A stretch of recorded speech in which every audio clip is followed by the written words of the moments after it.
Merci de me donner l'opportunité de m'exprimer sur votre chaîne YouTube afin de discuter des questions relatives à l'actualité nationale d'une part et internationale d'autre part, et surtout de pouvoir présenter notre structure associative dénommée Concept Freedom au monde entier.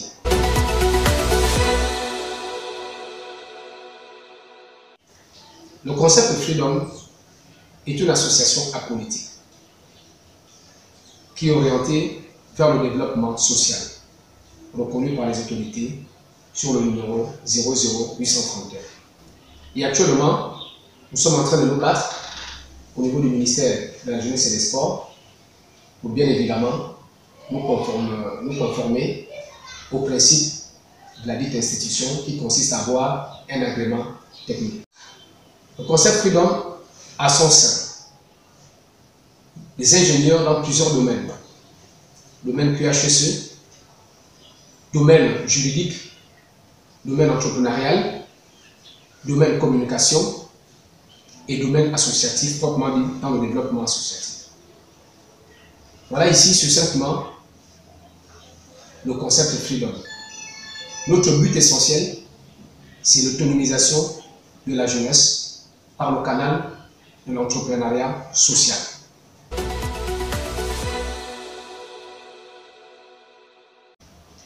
Pourquoi le Concept Freedom? Après plusieurs années passées dans le domaine associatif, donc je fus membre fondateur de certains, depuis l'âge de 11 ans, je créa ainsi la toute première association de ma vie, OMEA, Olympique des Mines de Bela-Bangam, y compris certaines autres associations telles qu'Obangam et j'en passe. L'expérience a prouvé effectivement que c'est la plupart de ces associations arrivées à leur terme. Ce n'est pas par la volonté personnelle ou alors une volonté qui émanait forcément des individus, mais c'était tout simplement la raison économique.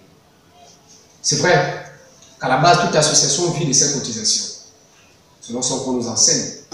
Mais aujourd'hui, la situation économique étant telle qu'elle est, certaines personnes n'arrivent toujours pas, et vraiment pas, à cotiser pour la réalisation des objectifs visés par l'association. Ce qui fait qu'effectivement, la plupart de nos projets sont financés soit par raison politique ou soit par des tierces personnes. Et au moment venu, nous nous rendons toujours compte qu'il faut demander une contrepartie et divisant ainsi les associations sur l'opinion politique. Parce que chacun, bien évidemment, aura envie de soutenir son candidat. Alors qu'à la base, la politique de l'association n'était pas arrivée vers une politique à la politicienne. Et ce gros défaut, ou cette défaillance, était justement l'une des causes pour lesquelles le Concept Freedom est né pour pallier à ce problème. Le problème économique. Il fallait régler le problème depuis la base. Trouver les voies et moyens. Trouver des possibilités de pouvoir autonomiser les structures associatives afin de répondre effectivement à nos exigences. Celles qui sont de pouvoir apporter notre pierre d'édifice au niveau de la société. C'est ce qui fait en sorte aujourd'hui que le Concept Freedom s'articule essentiellement sur l'autonomisation financière de notre structure. Rendre les membres de l'association autonomes, afin que chacun d'eux ait une activité génératrice de revenus, ce qui permettra de faire en sorte qu'en fonction de nos activités génératrices de revenus, nous pourrions de ce fait économiser et réaliser nos projets.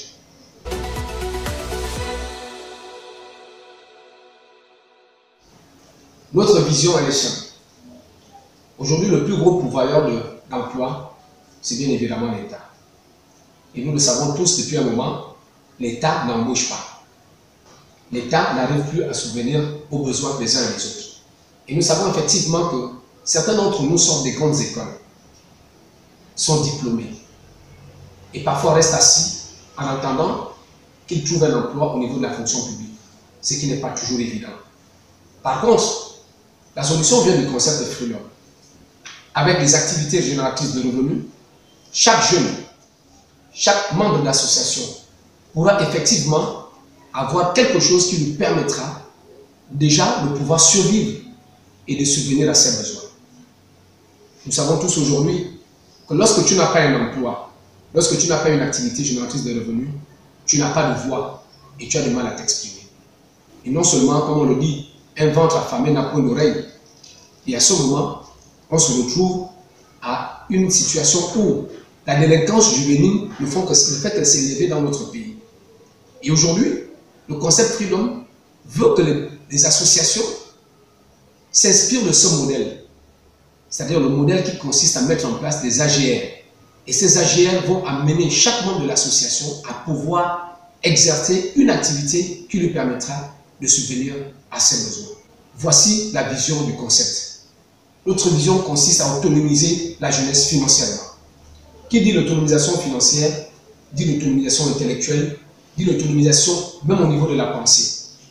Et lorsque tu es libre, tu as la possibilité, lorsque tu es financièrement assis, tu as évidemment la possibilité de pouvoir t'exprimer et donner ton point de vue et de faire en sorte que le monde sache que la jeunesse existe et qu'elle n'attend parfois pas tout du monde, de l'État et parfois même des tierces personnes. Voilà ici la véritable vision du concept Freedom que nous voulons partager au monde et surtout au monde associatif.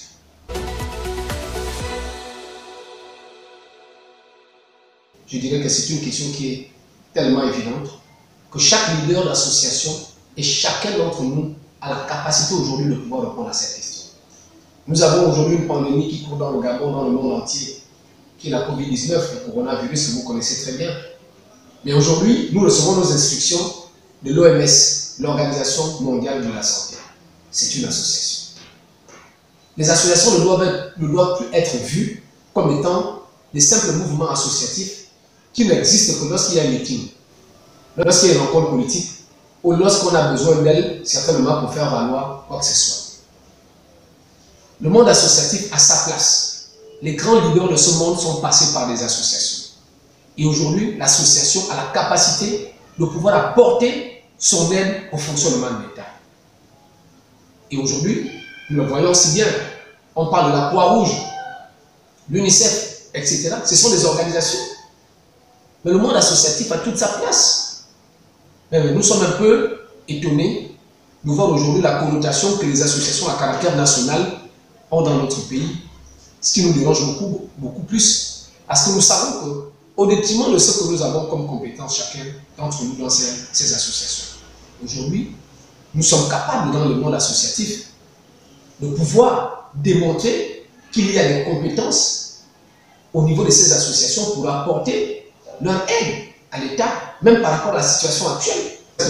Nous avons des ingénieurs en risque industriel, nous avons des ingénieurs en catastrophe industrielle, nous avons des ingénieurs dans le domaine de la communication, le domaine de l'entrepreneuriat.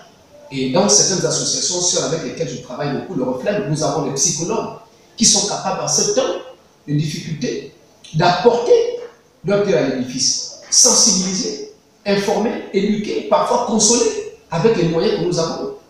Nous avons d'autres associations, telles que la Junior Entreprise, qui dispose à son sein des jeunes bien capables de pouvoir apporter des éléments de plus pour aider l'État. Les associations ne doivent plus être celles que nous avons connues dans le temps passé. Aujourd'hui, le modèle associatif devient une entreprise. Et aujourd'hui, l'État doit comprendre que sans les organisations, il sera très difficile à l'État de fonctionner. Alors, les associations ont pleinement leur place dans le Gabon, dans notre société surtout, et surtout en temps de crise.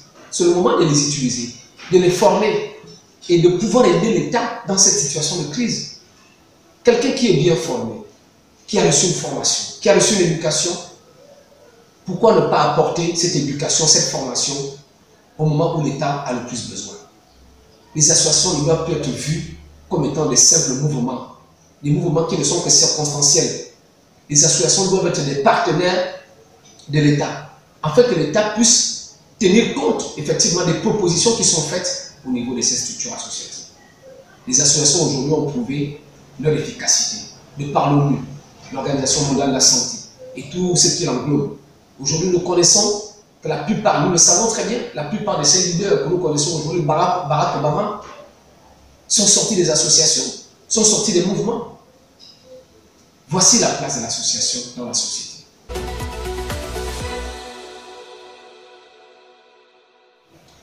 Je ne le dirai jamais assez. Certains avant moi l'ont dit, d'autres l'ont vécu. La Covid-19 est bel et bien dans notre pays. Ce qui a tant longtemps fait jaser au niveau de l'Europe existe bel et bien au Gabon. Plus encore, je tiens à préciser que je suis de la province du Moyen-Ogooué. Je suis du district de Fou-La-Banga. Et j'appartiens effectivement à ces deux départements, la Banga-Biné et les Goélac. Et aujourd'hui, la Covid-19 est à côté de mon village, Ebelabanga, à côté de mon village, Bifou, à côté de mon village, Benguié, et dans l'Ambaréné, dont je suis issu. Alors, cette situation n'est pas à prendre à la légère. Aujourd'hui, c'est à chacun d'entre nous d'apporter son plus pour accompagner l'État dans cette lutte. Et mon message aujourd'hui, c'est de dire que les associations ont leur place dans cette lutte. Nous pouvons aider l'État à lutter contre cette maladie. Il suffit de former les structures associatives. Et je sais aujourd'hui par le canal de plusieurs associations que nous sommes aptes et disponibles et disposés à accompagner l'État par rapport à cette situation. La Covid-19, le message est passé. L'OMS nous a donné les moyens. L'État nous informe chaque jour. Nous n'avons pas d'autre choix si nous voulons effectivement voir cette pandémie être éradiquée une bonne fois pour toutes. Lavons fréquemment les mains avec du savon et de l'eau, ou alors à l'aide d'une solution hydroalcoolique. Sachons très bien que cette maladie ne se transmet que par la salive. Et cette goutte de salive-là, lorsqu'elle te touche, soit par la main, soit par le front, et qu'en même temps tu fais passer ta main, soit par les yeux, par la bouche ou par le nez, et nous sommes contaminés. Alors, portons régulièrement le masque. Nous devons régulièrement porter le masque. Et lorsqu'il nous arrive de tousser, faisons-le au creux de la main, au coude, afin que notre salive ne puisse pas aller plus loin ou s'éparpiller. Restons chez nous. Si nous n'avons pas effectivement quelque chose de si important à faire, quand je parle d'importance aujourd'hui, ce n'est pas la peine de nous focaliser sur des rencontres qui ne sont pas utiles. Je vais rendre visite à mon parent. Aujourd'hui, il existe beaucoup de moyens pour communiquer avec les parents. Les réseaux sociaux sont présents. Nous pouvons faire des conférences en direct sur WhatsApp, sur Facebook, sur Twitter. Cette possibilité existe. Nous devons respecter. La loi de Dieu nous impose à respecter l'État parce que l'autorité a été établie par Dieu. Aujourd'hui, l'État est notre guide. Suivons scrupuleusement leurs recommandations. Parce que nous sommes sûrs et certains qu'en fonction de ces recommandations, nous serons épargnés de cette maladie. Autant nous devons nous protéger que nous devons protéger les autres. Voilà aujourd'hui l'état actuel du pays et de la terre tout entière. Le coronavirus est présent, la Covid-19 est là. Et nous avons les seuls moyens dont nous disposons actuellement, ce sont les moyens préventifs. Alors faisons-en bon usage. Je n'ai pas grand-chose à dire, si ce n'est ce que j'ai déjà dit auparavant. Les associations ne doivent plus être vues comme étant des simples sujets à exploiter. Le concept associatif qui existait des années 65 est révolu. Nous devons nous tourner vers l'avenir et parler de l'entrepreneuriat associatif. Les associations doivent être vues comme des entreprises. Ce n'est qu'à partir de là que nos structures associatives pourront sortir et réaliser surtout les objectifs pour lesquels elles ont été créées. Le concept Freedom est une association qui se veut nationale. Et notre objectif aujourd'hui, c'est de travailler avec toutes les structures associatives afin de pouvoir faire innover notre ambition dans le monde associatif, celle de l'autonomisation. L'autonomisation véritable des jeunes, des associations, afin de pouvoir aider l'État aussi dans les difficultés à remédier un certain nombre de problèmes. Vous voyez notre concept. Nous sommes à caractère développement social. Et lorsqu'on parle du social, chacun d'entre nous sait ce qu'il veut dire, ce que cela veut dire. Alors ne soyons plus des associations qui ne sont régies que par les hommes politiques, qui n'attendent que les élections, qui n'attendent que l'aide de l'homme politique. C'est vrai, nous ne pouvons pas nous passer de la politique, mais nous ne devons pas être dépendants de la politique. Voici ici mon nom pour dire, soyons jeunes autrement. Faisons de l'association autrement. Essayons d'innover dans notre contexte associatif. Vous savez, Les Américains disent the money, power, respect. Ça veut dire l'argent sur le pouvoir et le respect. Nous voulons des associations autrement. Travaillons de l'argent et nous serons des associations autrement. Je vous remercie.